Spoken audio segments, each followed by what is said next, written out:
One day, I was cooking in the kitchen, and then all of a sudden I realized that cooking was never my passion.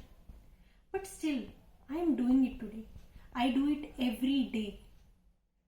Not because I love doing it, but now because it's the necessity of my life. And then I realized that most of the things that I do in my life now are being done because they are the necessities. And what about the time that I can actually give myself? What about my hobbies, my passion? At home, when everybody gets the right to speak about how they feel, to vent out their frustrations, their anger.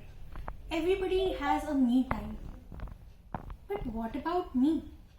Where is my me time? My me time is actually a time that belongs to everyone in the family, but not me. I also have some passions. I used to have some hobbies. I used to live in a time where there was a time that I used to give to myself, a dedicated space, a dedicated time that was mine. But where is that time now? I immediately called up my mom and I asked her, what is that she loves doing in her life? And she laughed. She laughed out loud. She told me that she loved raising her kids. I told her that no, that can't be a hobby. What did she love when we were not there in her life? She was speechless. And I was amazed because knowingly or unknowingly, I was also walking into a phase wherein one day I would say that I loved working for my job. I loved working for my family. I loved raising my kids. And ultimately, I will forget the last line which we used to write in our CVs. Hobbies. What are our hobbies? We forget them. We ignore them because we don't have time, or we have actually started giving our all the time to the necessities, to the family. Everyone in the family has a time to sleep, to eat, to do whatever they want. But what about us? Why can't we women form a community wherein we can share our likes, our interests, what we actually are passionate about? That 1 hour in the entire day, in the entire 24 hours, wherein we can actually dedicate our true selves to what we used to love doing when we were not part of the family. Why? Why are we so restrained? Why can't we vent it out? And then, how come every problem becomes our centered zone problem? And then we continue to think about it for the entire day, for the entire month. Ultimately, the problem gets solved, or even if it doesn't get solved, somehow it is actually curbated. But what about the hours that we actually put in to just think about them, overthink about the issues? We might actually focus on our physical health by taking the right diet. But what about the mental health? The mental health that we have actually destroyed by overthinking, by actually forgetting ourselves. We don't have time to practice yoga. We don't have time to do exercise. We don't have time to dance. Look at those ghungroos that are lying in the drawer because we don't have time. Look at that guitar that had been lying in a corner because we don't have time. And the books are all covered in dust because we don't have time. But who will give us this time? This is our time. We are not asking it from anyone else. It is us who is supposed to give us the time. So when are we starting to give us the time?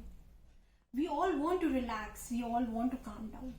But then why have we started treating us as a dumping ground wherein everyone and anyone can come and vent out their frustrations, their anger? And what about our frustrations, our desires that have been actually killed because we don't have time? We don't have time for our own selves. Why?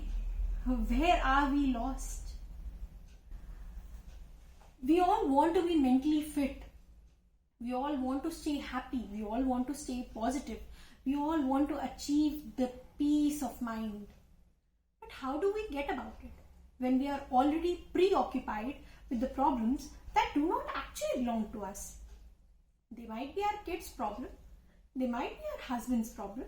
They might belong to some other family member. But then they become mostly ours and partly theirs. And then we are in search of peace of mind. I'm not asking anyone to move out of the house and take out time for yourself. I know it's very tough to move out of the house and go around with the friends and find out time for yourself. I'm just asking for that few minutes, for the 60 minutes or probably 30 minutes that you can come up on a platform and discuss with the people who share the alike interest. If you love dancing, you can interact with any other person who loves dancing. It's very well known fact that if you love dancing, it might not be important that any other family member or any other friend in the family might be that much interested in dancing. But then you can always come up to a platform and discuss about what all do you know about dancing. Remember, nobody's skills are lesser to anyone.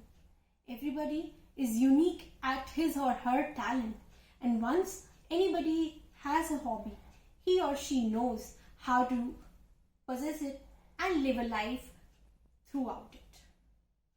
So why not? Why not we start a community wherein people with alike interest come together? We women actually take out time to discuss what we love. If you love cooking, you can actually impart your cooking skills to the person who loves dancing, and to the person who loves dancing can actually impart his or her skills to the person who loves singing. And this way we can interact with women with like interest. Why can't we come out of the family zone, the zone that actually makes us a little bit reserved, a little bit bounded, and then we will have time for ourselves. And once we start pursuing our hobbies and come together in a community, we will be at peace of mind.